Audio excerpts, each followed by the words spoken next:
It's Nikora Ngaropo here, and we've got our first session for Tech Order. I'm here with the beautiful, the one and only Tui Ngaropo here from Wellbeing. How are you? Very well, thank you, Nikora. How are you today? I'm very good. Thank you for that intro. That was very nice. Oh, thanks. How's everything going? Tell me a little bit about what you've been up to in the last 12 months, because it's been a pretty meteoric rise with some of your bits and pieces. You've had a few awards come through, you've taken on new clients as well, but I'm really interested in your thoughts and wellbeing and the tech space and how those two kind of sit together. Okay, I do a bit of design and consultancy work with Vodafone New Zealand, and one of the projects that I led collaboratively with Nani Evans, who's head of Vodafone Foundation, and at the time Max Riley, who was Health, Safety and Wellbeing, and we initiated a project called Manaki Support Network, which is around supporting those with regards to any challenges that people may have with mental health and wellbeing, and they won an award at the New Zealand Health and Safety That's a bit of last a year. isn't it? Yeah, it is a bit of a big deal, I suppose. It's nice because it's nice not only for the Manaki Support Network, which was the name of the project, but also for the people within Vodafone, for the whānau of Vodafone, so that's cool. And in terms of the growth of wellbeing, yes, well, we've gone from, I suppose, Vodafone being our sole clients, now having 5 clients and potentially talking to another 2. So things are going along really, growing, I suppose, at quite a quick, fast pace. So yeah, cool. Yeah. Cool. Now, you are, tell me if I'm wrong, tell me if I've not got this right, but you're the only person to be involved with 2 companies that have actually taken that award. That I know of, yes. So I work for 2 separate organisations who have both won at the New Zealand Health and Safety Awards in the category of wellbeing. So as far as I know, yes. Yeah. And so who else were in those categories? Well, with Te Wānanga Aotearoa, the one company I do remember, because we always had kind of a thing about beating them, was Sanitarium. Yeah. So, yeah. And then with Vodafone, I think we might have been up against Spark. I'd like to say we were. But yeah, there's some pretty high caliber kind of companies that you go up against. Yeah, cool. So, yeah. Awesome. So, with the organisations you've been working with, I don't want to point to anyone in particular, but I know that technology is a large part in some of those organisations as well. Tell me about your thoughts on technology, how different people are using it in the workplace, your own personal thoughts around it as well. Because I know that we've got teenagers, they're on their phones a lot.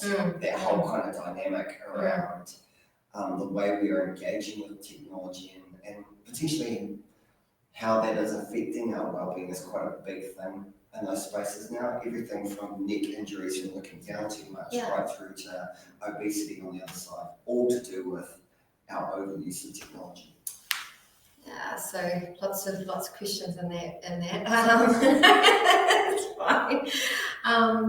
So my personal view on technology is that I do have a pedometer on my phone. I would love to have a fitness device. If anyone's listening, I'm more than happy to endorse your product. Garmin, just saying.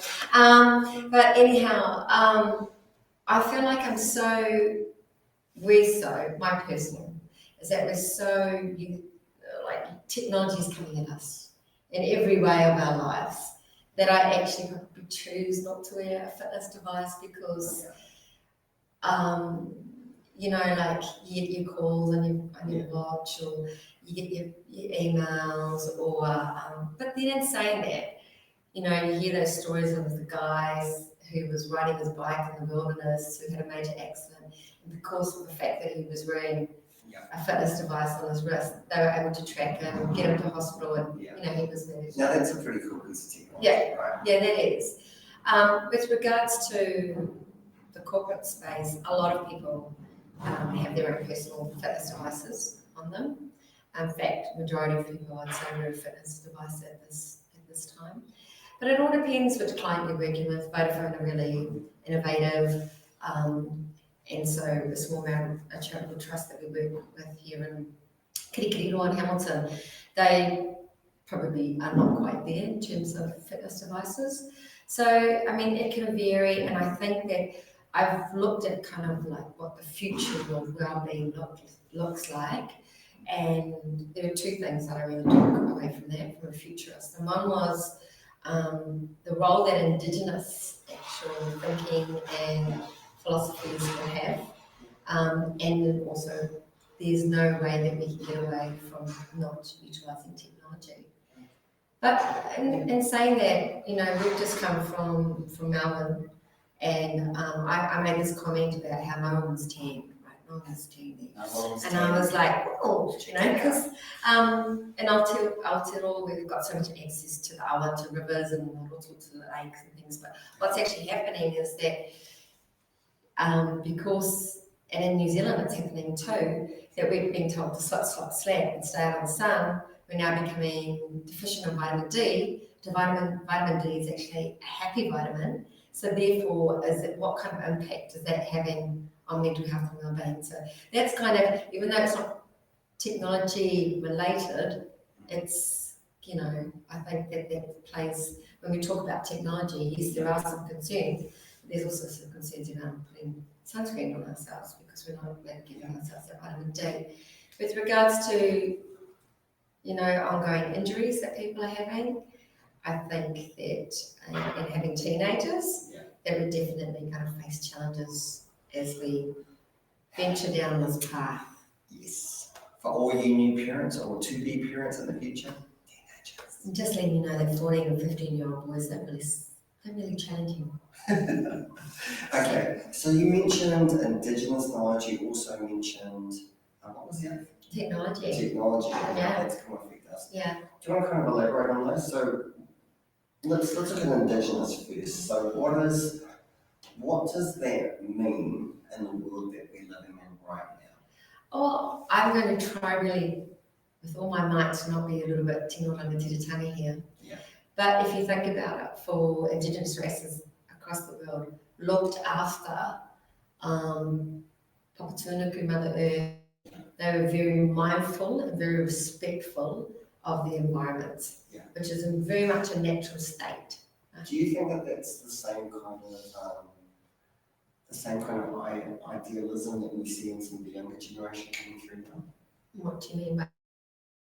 So there's, if we look at, say, millennials, Yes. they're a lot more socially conscious, they're more mindful about sustainability. Yeah, I think that a lot of new businesses, and that includes myself, we're looking at ways that we can give back. So it becomes, you have a social branch or charitable branch of your business that gives back sometime. For instance, I've been asked to host some events for International Women's Day for a small charitable organisation. And of course, I would freely give my time for that. So I do think that the younger generation, or the generations of millennials, because I like to think of young, they are definitely, thank you. They definitely have appear to have a much more kind of conscious around sustainability. And I do think that the challenges that we face today in this modern world is how we probably need to tap into that innate Indigenous knowledge that's been around for a long time, and a lot of them were quite innovative and creative. So why aren't we actually talking to the people who actually looked after the land and did so for hundreds of thousands of years? Suddenly think that the last 200 years, if we're talking about Aotearoa, that we've done everything right. Because, I mean, we know that rivers have been diverted, and there's all sorts of things that go on. But I sometimes think that mainstream Aotearoa really needs to recognise and actually talk to the Indigenous people of that land, such as what happened recently in Australia with bushfires, where there's been a big focus now on the Indigenous First Nation people of Australia coming forward and saying, actually, if you did these practices, which we'd followed for thousands of years, you could have potentially avoided the heartache that came from those fires. Yeah, and there's a huge amount. We saw it over here, with the clouds and stuff. That's right. The sunsets, all of that kind of stuff. So, like, building on that as well, technology and the environment, how we're using technology, our relationship to technology right now. Yeah, I suppose that I've been a little adverse to technology, but actually the reality is that I use technology every day, and technology is an intrinsic part of, of my business, as of many businesses. And I think that you have to be open-minded to technologies. One of my clients I have is around bringing connectivity to rural areas across Aotearoa. And I've been questioned about my involvement with that from a wellbeing perspective. And my perspective on that is that if we're wanting to give the same opportunities that our children have, or our tamariki have, in the urban spaces, then we need to be doing that in the rural spaces as well, to give them the same opportunities and the same access to education and learning. Totally. And that kind of leads me on to the whole sort of, that whole 5G conversation, people sort of blowing up around these things and just different ideas. And I know that there's a lot of angst around that technology coming in. Well, do you think it could be seen as misinformation? Yeah. Or could be seen as hype? I think on that note, there's a lot of towers going up. The technology will change things, but there's always a cost of progress, and we don't necessarily know what that cost is right now. No, we don't. But the other side of that, and it is a double-edged sword, is that if we don't take those opportunities, what is the outcome, or the negative or adverse outcome that will happen if those technologies aren't adopted? There is that, but also sometimes simplicity of things that we've had in, with our tupuna, we're enough. Yeah. Sometimes I'm wondering if technology is ever going to bring us enough, because it seems to, there's this big things about how it's going to save you time. I'm not sure that it really saves you time. And they're talking about time as the new commodity and etc. And it really is. And I don't know if technology can give us back time, but actually, if we went back to sometimes some of the simple things in life, that would bring us the time that we're probably all searching for a little bit. Yeah. Can you actually see that happening in the kind of world that we live in, where the majority of people are working really, really hard, Why are they working really, really hard? Just for lifestyle. Yeah, that's right. Lifestyle, I'm generalising here, but there are different layers to the communities here in Aotearoa.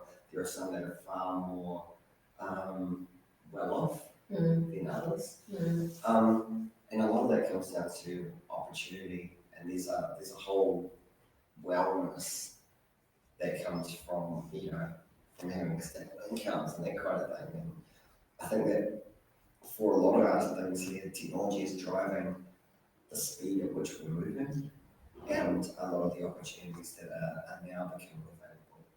I don't disagree, but there's also a lot of people who are talking about going off the grid. Yeah.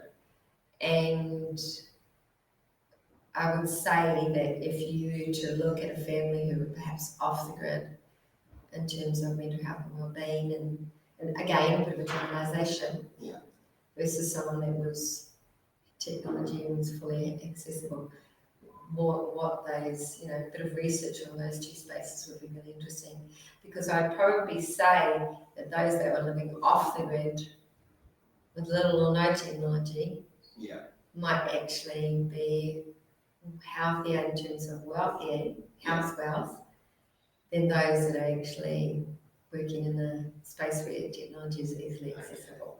So we've got teenagers, right? Yeah. So I want to talk about. See, I haven't talked about weed. Now you know you're going there. It's my darling. He's gorgeous. Yeah. So just in case you haven't worked that out, treating us I've been really partner. discreet. I know, so but I wanted to talk to you about, okay, so teenagers and teenagers and their relationship with technology, but looking at it from the outside with the way they're engaging.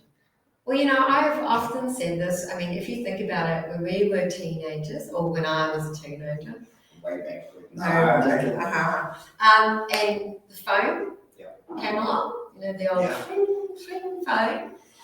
Our parents used to throw so many wobblies about those phones because we would be on them for hours, right, talking. So that was a kind of new introduction of a technology that our parents didn't enjoy.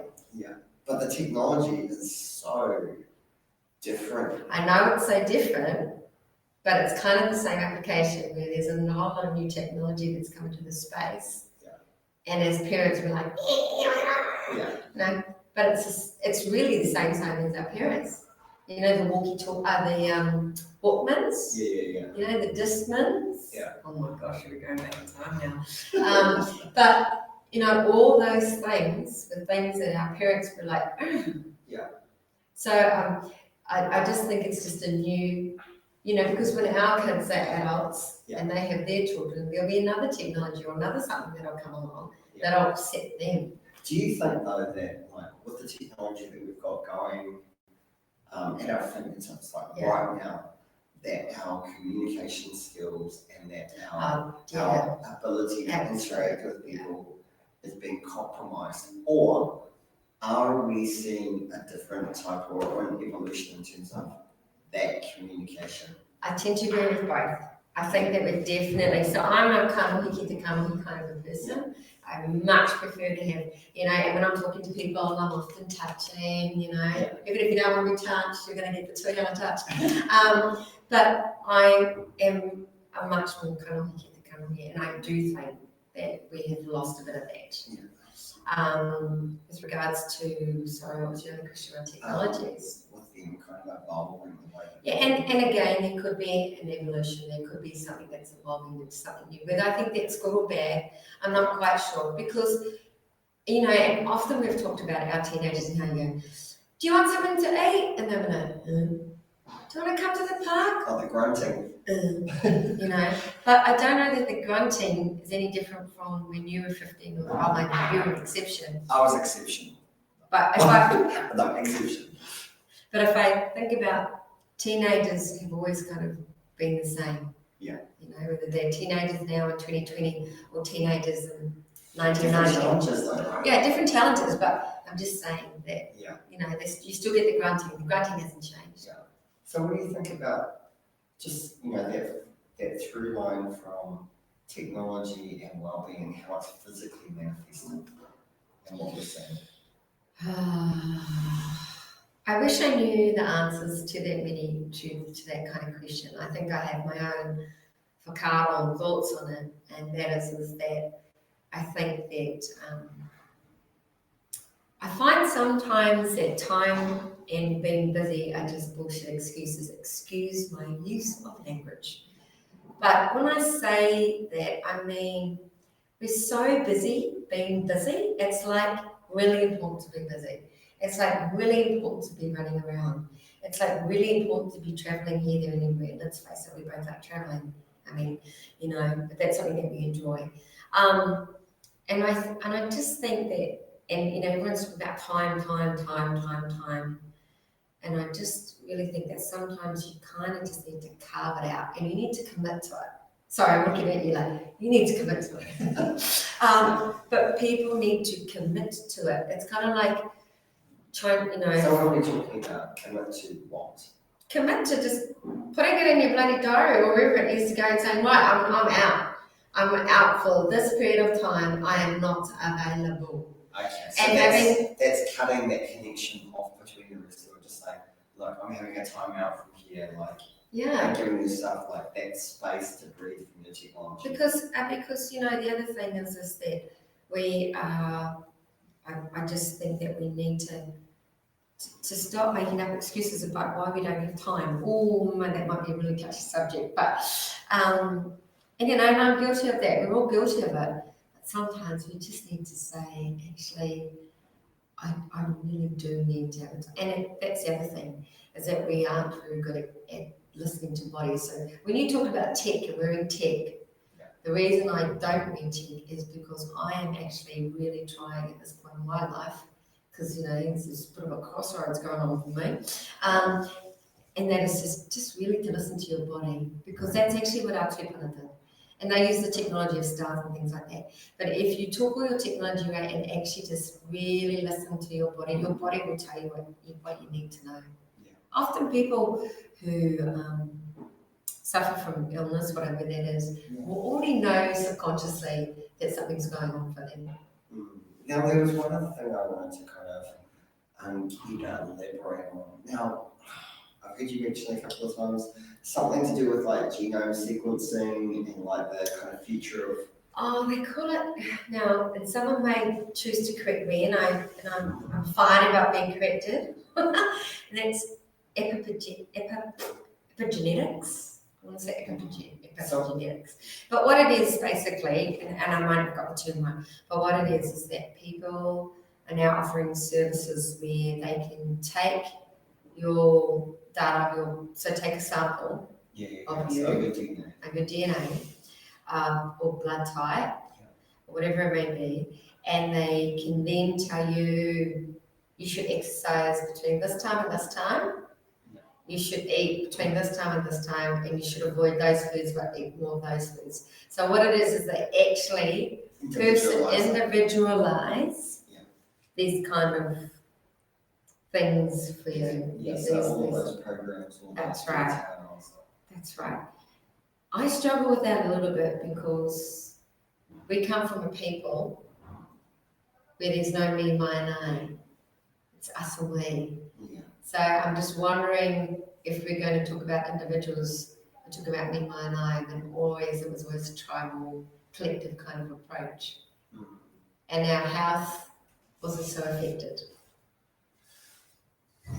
Yeah, so sorry, that's probably going way off. But there are now, that is definitely being talked about as a future thing that's coming. Now that sounds really interesting for me. Yes. I love that stuff, right? Absolutely. So in terms of research or data-driven science, which then informs an individual's programs to get particular outcomes.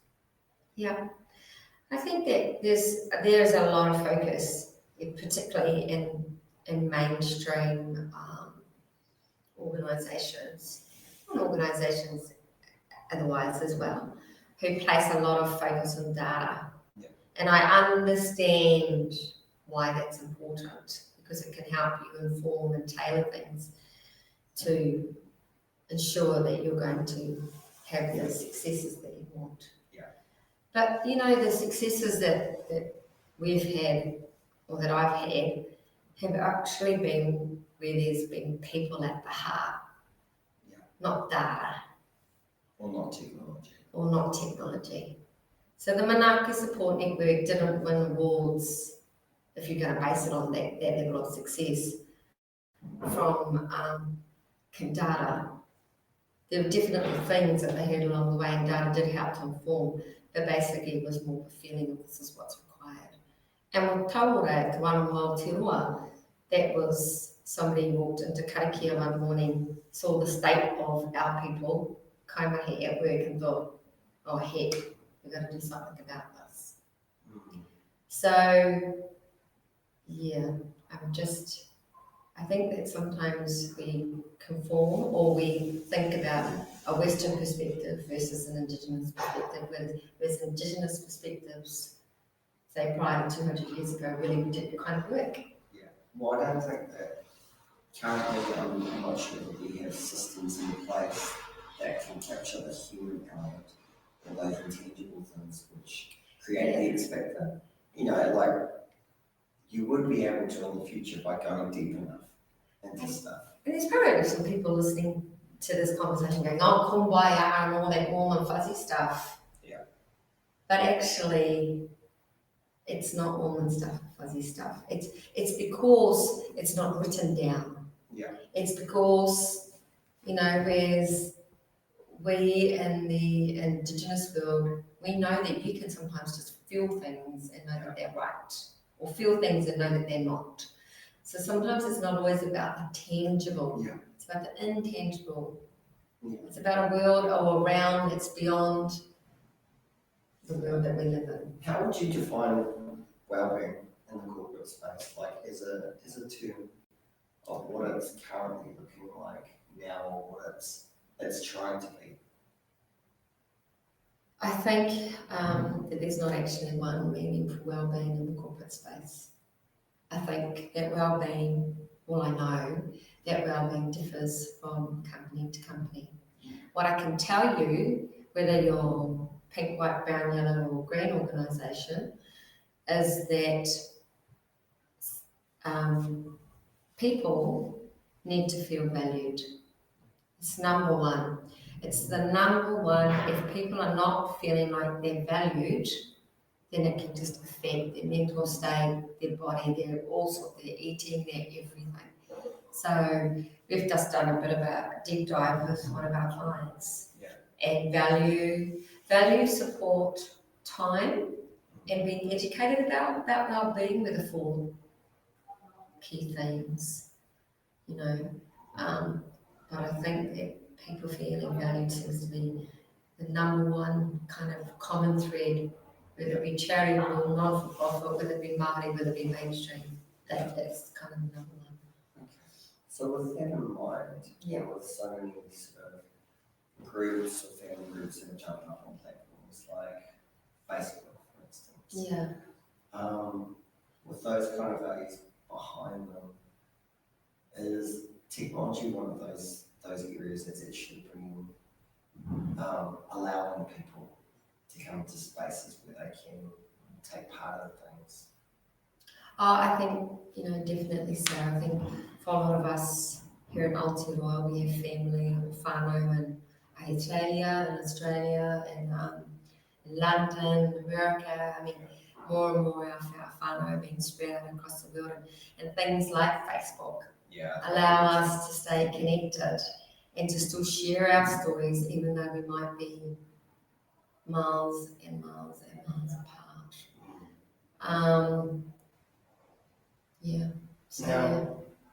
Awesome. Now, is there anything, we're going to finish up in a minute, is there anything you'd like to leave us with, any comments or words of wisdom? I was actually just thinking about the question beforehand, and people talk about work-life balance. There is no work and there is no life balance. It sounds a bit crazy. Again, very opinionated, but basically your life is your life. And there's sometimes the expectation that when you walked into the door at mahi at work, suddenly you kind of left that behind and you transformed into this other person. There's a lot of talk at the moment about bringing your true self to work. Being authentic. Well, that needs to actually be accepted. So you need to be able to walk your talk. And I just think that you spend most of your time at work in your life, and that when you come in the door, you come with whānau and you come with community, and that's about who you really are. And I think there's a lot of companies, a lot of organisations, a lot of iwigs that are trying to do really good things for their people. But I would recommend that while you would like to be data-informed, and data is always good, that you also listen to the voices of those people. And you asked me last night, what was the impact that I'd like to leave behind? It's not really about me, what I leave behind, but it would be to have influenced people's lives in terms of them looking at their well-being, considering it and enhancing it in some way, whatever best suits them. I don't expect them to go running around the block or go on some crash diet, but just to know that in the work that we've done it not only with passion, but that we've left some impact or legacy for others to carry on. So, yeah. Kia ora everyone, Tui Ngaropo here. Thank you so much for being on the show today. Pleasure, Nikora. And look forward to catching up with you soon. Kia ora. Awesome. Kia ora. Ka kite.